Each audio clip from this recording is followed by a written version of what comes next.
na bigyan ko na kayo ng posisyon ninyo, ang ID na lang, wala pa si Tateng. Siguro kung uuwi kayo, susunod ito. At ang dalawang regional director, through to you as RD. At saka RD 1, 2, 3, 4, 5. 4 as 5 ang regional. Doon na kayo magplasta naman sa pagmi-meeting. Magpapadala na ako ng tarpaulin para doon sa inyo. Yung mga takbo-takbo ng laro-laro ng kalsada yan, nag-ano yan, yung nagpuprosesyon, huwag na nyo pansinin yan.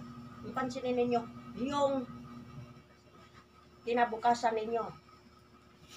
Kinabukasan, ano ang bukas natin. Kaya hindi kayo pwedeng matakot dito. Kasi ito, may experience na ito. Balaod ito ng Diyos.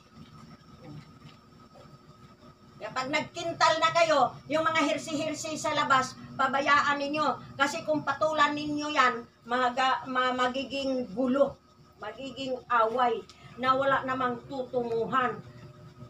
Pareha sa mga PBMA, nag-aaway-away. Tapos makita ko, nagkanya-kanyang posisyon.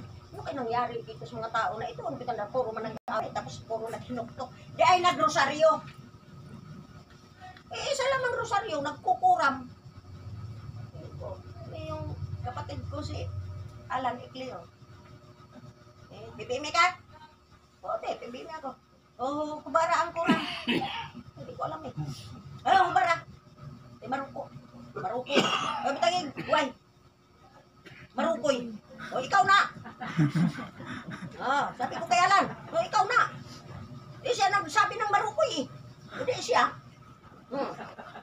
Kubarin mo. Hindi ko alam ate. Magtarong ta. Para di ta mamatay. Tarong na ako sa una. Di ko tarong. Nganong naputol mo na imong tudlo. Napunta na doon sa biruan. Okay na sana. Bandang huli. Nalayas kaming dalawa. Kay nahubog man. Nilayasan namin. Ano sabihin natin? Bigyan mo ako ng pera. Kano? 1 million. Kaya isip ko, bigyan kita 1 million. Pinalayas mo ate mo. May bahala ka sa buhay mo. Ngayon, ang problema ninyo, million din. Dahil naisahan kayo ni Amira. Hindi piso ang ibibigay sa inyo ng 1-1. Kintal, doon na yun, times sa 1 quintal is 5,000. Magkano yon? Inyo 5 million point 6 million point 2. Isa sa iyo 5 million. Times yon pila ang nun baylo sa quintal. Kasi nagbigay kayo kay Amira is a piso. Pero si Amira sirip ang kaso niya. Mayroon naman siya pananagutan. Kaya usapan na ni Papa Tupas, wala na problema noon. Kaya wag na kayong mamroblema pa. Ako'y pinaiyak lang ninyo. Papasa ko kay Engineer Villapando ang aking salita at dugtong kay tatay. Tay, please to stamp. Thank you. Salamat sa Panginoon.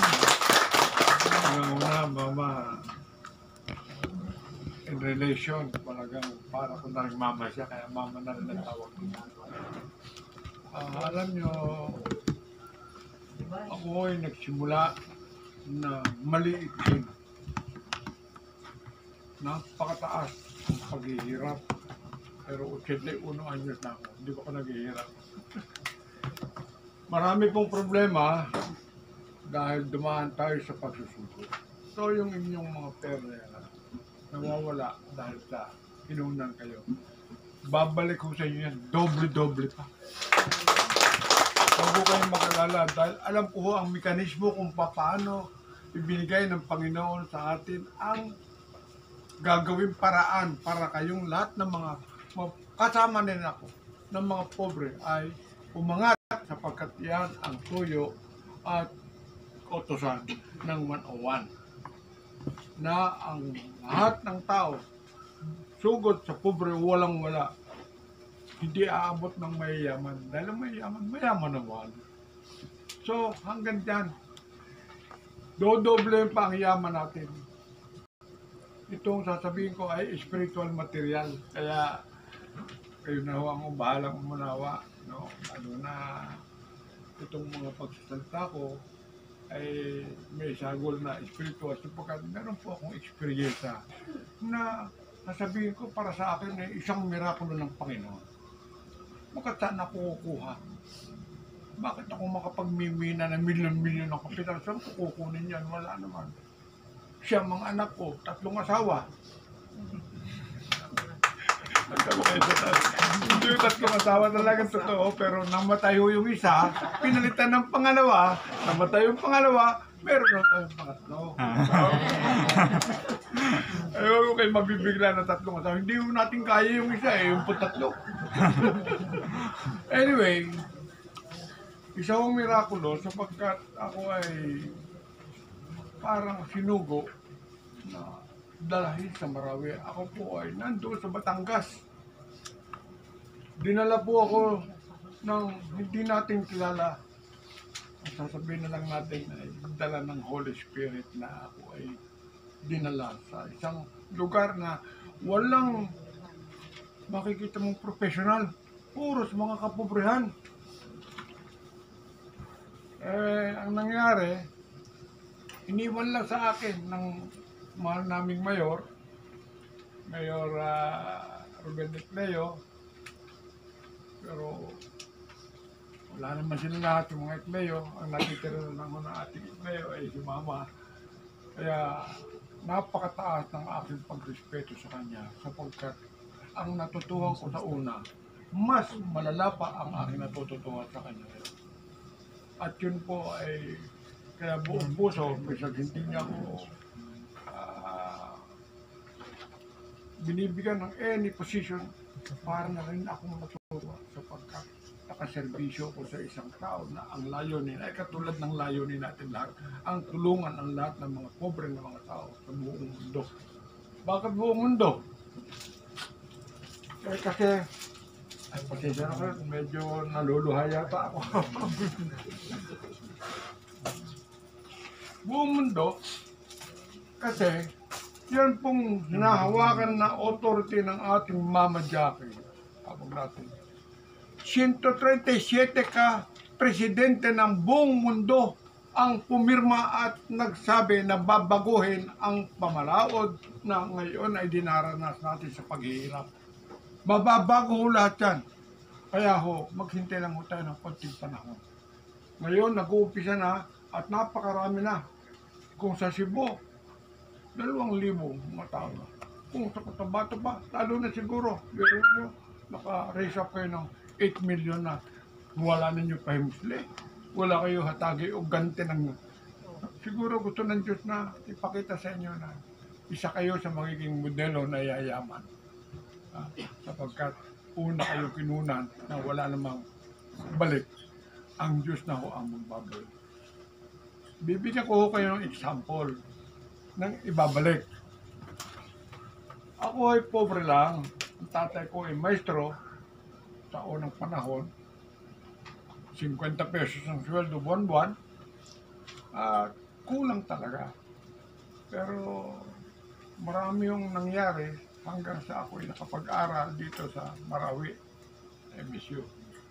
Pagkatapos ko dyan, napunta ako dito at dito ay ibinagkaloob niya ang isang authority na hindi ako binigyan ng isang instruction.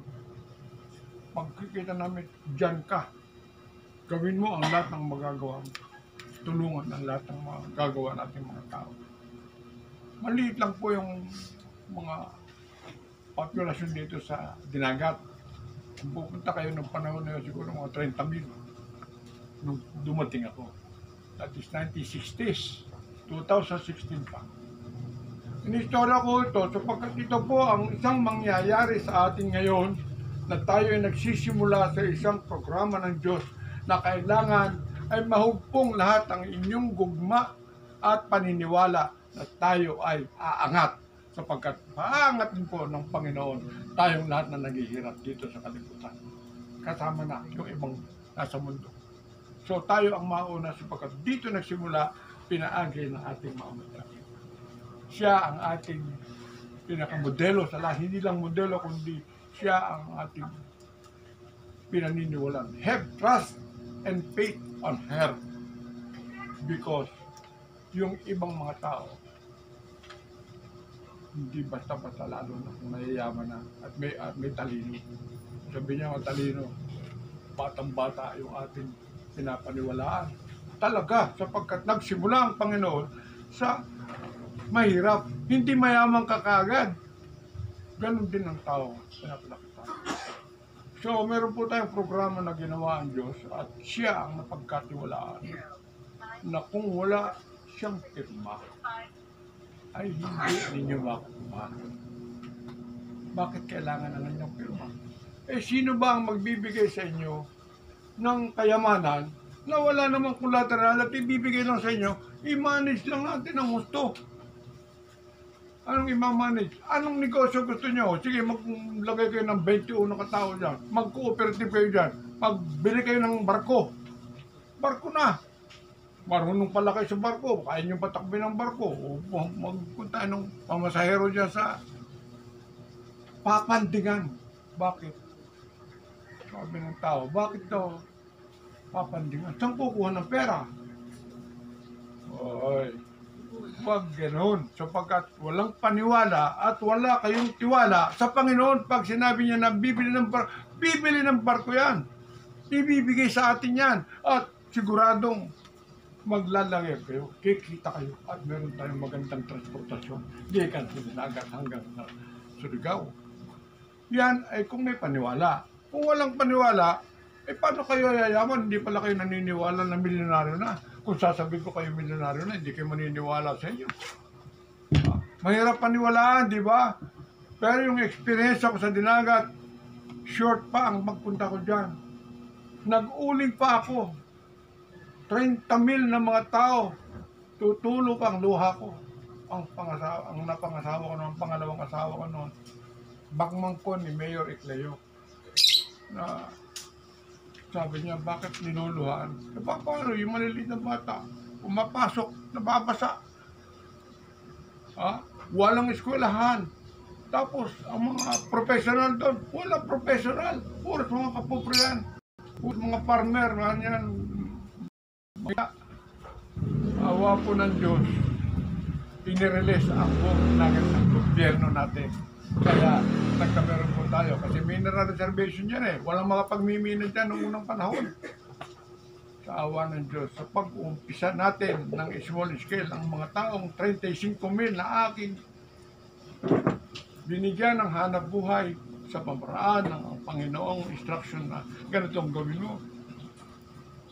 Naging probinsya po ang Dinagat. Sa income, hindi sa ibang paraan. Kundi dahil sa laki ng income, ginawang probinsya ang Dinagat. At yan ay sinabi ko rin dito nung nagsalita sa Mati. Kaya po ako nasisiyahan sabihin niya sapagkat napakagandang modelo na siya nating gagawing example sa ating pagsisimula ngayon. Napakaganda po itong ating one sapagkat lahat tayo ay nakapirma na ng ating BO1 101. Hindi ko tayo malulugi. Sapagkat ang malulugi lang dyan yung hindi sumama. Dahil wala siyang paniwala at wala siyang tiwala. Yung mga may tiwala sa Panginoon at may paniwala, nakapirma naman kayo, alam ko lahat eh. Uswag po tayo. 101%. Yan ho. Makikita ho ninyo. Sapagkat ako naman ho, kahit ganito, ay napagkatiwalaan na tulungan na pagre-release ng pera sa mga tao at i-manage kung ano ang ginagawa ng mga tao na ito sapagkat meron po akong experience sa 1,000 kapil na mga cooperative, mga tao na inorganize mo ng cooperative kung paano na-manage yung cooperative na yan at paano kumita at ngayon po ang Dinagat ay probinsya na. May pagmamalaki ko po yan, pwede na akong bukas ikuha ng Panginoon dahil nakagawa na ako ng isang kabutihang hindi ko mababayaran sa sarili ko. Sapagkat naging probinsya ang Dinagat. Tanungin ninyo ang buong Dinagat kung bakit na probinsya. sasabihin niya, nagsimula sa chromite. Ngayon, nasa nickel na. Nickel na. Eh, wala naman akong makinarya. Wala naman akong kumpanya. Aba, kasama ko yung asawa ko. 13 years sa pagsakripisyo, pakuha ng approval. Para ba approval makapagmina tayo? 13 years namin sinakripisyo ng asawa. So, nakapuntahan natin. Pagdating namin dito, Secretary James Sampolna, tiga dyan sa Butuan. Anong sabi niya? Bakit kayo nandito?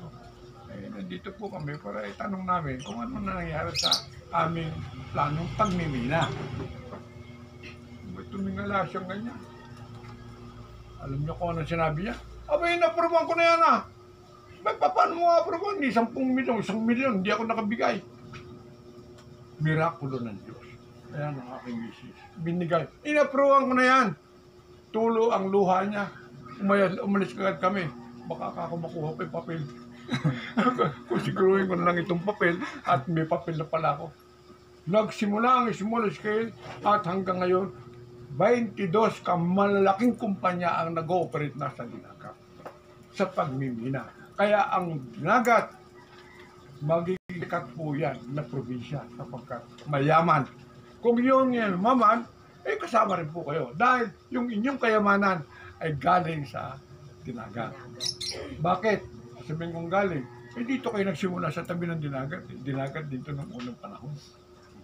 Nandito mama, binigyan kayo ng mga magagandang paraan kung paano kikita. Tutulungan ko yun ng Panginoon.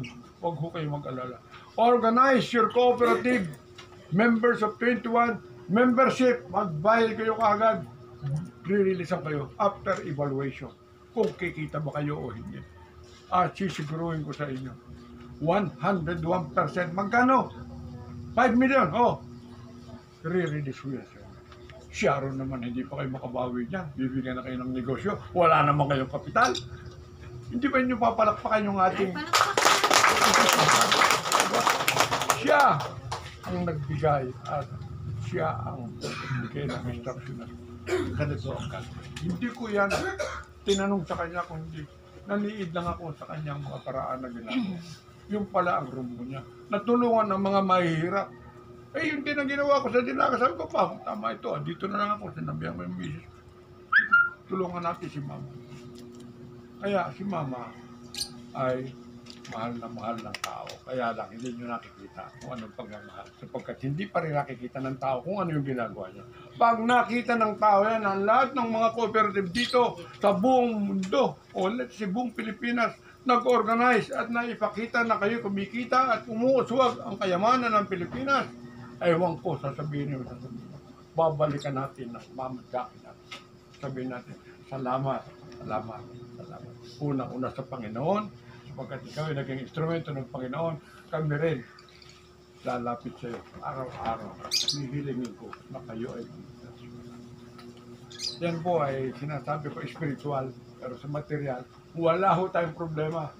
Dahil ng evaluator, kukuha ho tayo ng mga sikat na evaluator, babayaran ng 101 yan. Ano yung susweldo natin? Babayaran ng 101 lahat, yung inyong mga pera. Hindi mo gagaling kay mama. Wala mo, puro kami tayo pare-pares mga pobre ngayon. Pero pobre, mayaman din tayong lahat. Anong kayamanan natin? Hindi yata nyo alam eh. Alam nyo ba na ang kayamanan natin ay sa puso natin ay ang Panginoon? Mayaman tayo sa Panginoon. Ang Panginoon ang magbibigay ng kayamanan sa atin na lahat ng hinihingi niyo. Yung sinasabi ko sa inyo, ay experience ako ho. Hindi ako tatanggap ng basta-basta 50 milyon na bibigay siyo. Anong collateral ko? Pinaliwanag ko lamang sa kanya na ang aming pagmimina ay tutulungan ko yung mga tao. Kaya huwag niyong kalimutan na ang inyong purpose of putting up the cooperative is to organize and elevate the people, uplift them to the living condition they have now. Taas natin sila. Payamanin natin sila. Yun ang indulensya natin sa Panginoon Diyos na hindi nyo malilimutan. Why? Meron nung nakalagay dyan akong nabasa. Na pinabasa sa akin. Hindi pa rin siguro nila na i-evaluate kung anong ibig sabihin. Sabi ko, spiritual ito, hindi ito pwedeng sabihin ng material. Sapagkat wala kang kamatuoran na mangyayari. Ano ang nakalagay? Na kung sino man sa inyo ang gumawa ng mabuti lahat, ay bibigyan ko ng sikreto na puting bato na walang nakakaalam kung anong pangalan kung hindi ang gihatagan. Nasa Biblia po yan. Nakalagay yan dyan. Yun ang tatanggapin natin. Na bandang huli, kapag nakagawa tayo ng maganda, ay bibigyan tayo ng isang puting bato na nakatatak ang pangalan. Walang nakakaalam, kundi ang binigyan ng maong grasya galing sa Panginoon. Palakpakan po natin ang Panginoon. Salamat sa Panginoon. Hanggat yan ay sasabihin ko na rin. Hindi na ho ako, pero hindi sinabi. At nagamit ko pati mirakulo. Pero yun na, pag sinabi ko yung mga mirakulo, baka naman daw kuhanin, sabi ng iba. Ako, hindi kukunin yan. Nandiyan yung mirakulo mo. Bakit kailangan mo pa 10 mirakulo? Isang mirakulo lang. Life everlasting lang. Okay na. Mayroon, darating po yan. Well, baka mataas na yung aking mensahe sa inyo. Mensahe ko 24 hours minsan. Baka mainip kayo. Kaya tatapusin ko na lang ito. At sana lahat kayo maging membro ng 101. Complete your membership fee. Huwag kayong mag-aatubiling duwapit sa ating mga magdasal. Open po. Lahat ng ating mga problema. Tutulungan tayo na. Nakita ko pang nahaw kanina. Nagamit pala si mama. So, medyo spiritual at saka material ito. Hindi ito material lang. Material, tatanggapin ho ninyo. Yung pinasasalig ko sa inyo. Sapagkat nandyan po ang ating mama. Ibibigay sa atin ang pera ng 101, hindi galing sa kanya. Sapagkat kami tayo lahat ay magsisimula sa baba. Hindi tayo mayayaman lahat. Mayaman tayo sa puso ng Panginoon. Sapagkat tayo lahat ay nandito dito. Kaya bibigyan tayo ng reward. Huwag niyong kalimutan.